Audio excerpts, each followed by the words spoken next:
ayah kasih tahu, misalnya anakmu masih SMP, ya menginjak SMA. Apakah kebutuhan agama itu ayah dibutuhkan? Kebutuhan agama itu di dalam diri kita, satu, kita mengambil kebaikan dulu. Kenapa mengambil kebaikan? Agama itu berdatang berdudi, artinya belakangan. Kebaikan itu mendekati agama itu perlu perhatian dalam diri kita. Agama itu artinya ketat di dalam diri kita. Suatu agama itu artinya menunjukkan bahwa jati dirimu harus dewasa dulu. Kenapa dikatakan dewasa? Karena kamu harus pikiran itu fokus ke dalam diri, itu artinya harus tidak boleh berdusta, itu menginjak ke agama. Itu menginjak itu kalau misalnya sudah kuliah baru kita mencari suatu agama yang benar. Agama itu dalam diri kita itu betul-betul masak dan matang. Artinya dalam diri itu masak itu supaya kamu sempurna dan abadi. Kenapa katakan abadi? Abadi itu adalah satu rumah tangga yang bahagia setelah kamu lulus kuliah apapun. Di situ sudah bisa mencari uang yang fakta dan fakta. Karena kalau masih kecil itu bukannya mencari agama itu kita harus taat kepada yang Sang Agung. Bukan. Sang Agung itu menilai kamu dari kecil dulu. Dari kecil itu artinya kepintaran kamu dan kejujuran kamu. Sempurnalah jadi agamamu nanti suatu saat. Entah itu agama apa, nanti kamu temu sendiri. Kalau kita mencari, kamu fokuskan agamanya Islam, salah. Kamu fokuskan agamanya Katolik, salah. Kamu fokuskan agamanya Hindu, salah. Kamu fokuskan agamanya Buddha, salah.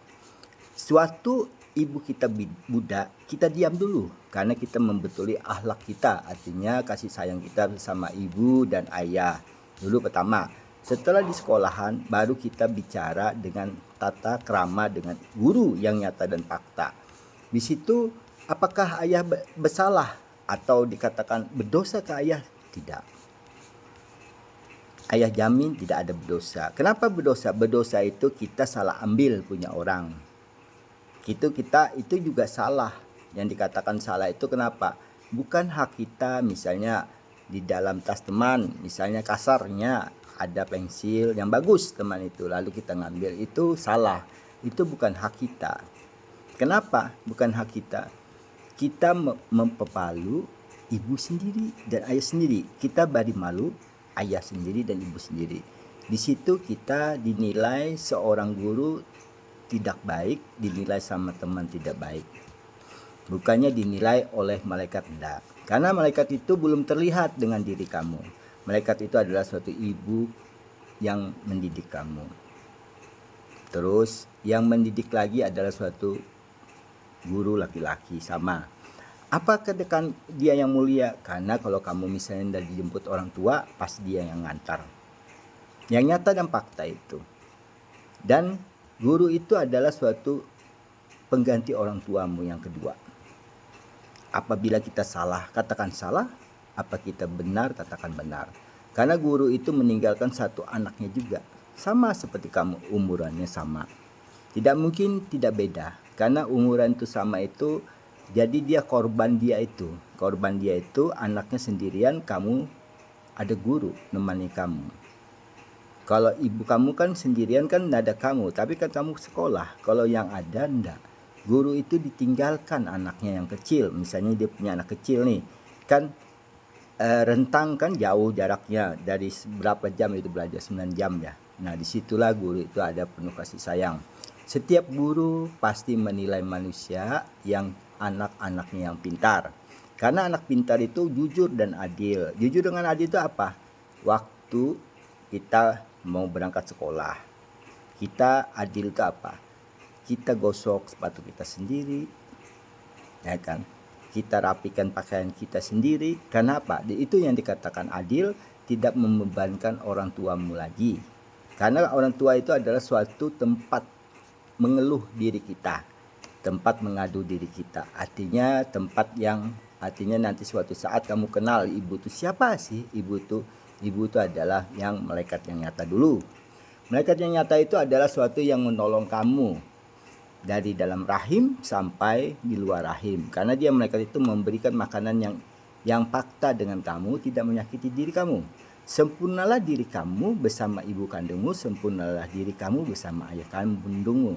Ayah kandung itu adalah suatu mencari sebuah yang kamu inginkan. Misalnya, kamu minta belikan apa, dibelikan. Sempurnakan, di situ adalah yang maha perkasa. Pokoknya ayah itu adalah yang maha perkasa. Apakah dikatakan maha perkasa itu kaya? Maha perkasa itu dia apa yang kamu minta dikasih. Itu namanya perkasa. Artinya kalau bapak itu tidak mampu, kita pun harus hormati dia. Karena bapak itu dalam pekerjaannya juga, dalam pekerjaannya itu misalnya nih pekerjaan bapak itu pas-pas gitu loh. Itu kita gantung juga. Kita melihat teman, misalnya teman itu mewah ya, bisa punya sepeda, punya apa. Dia punya motor.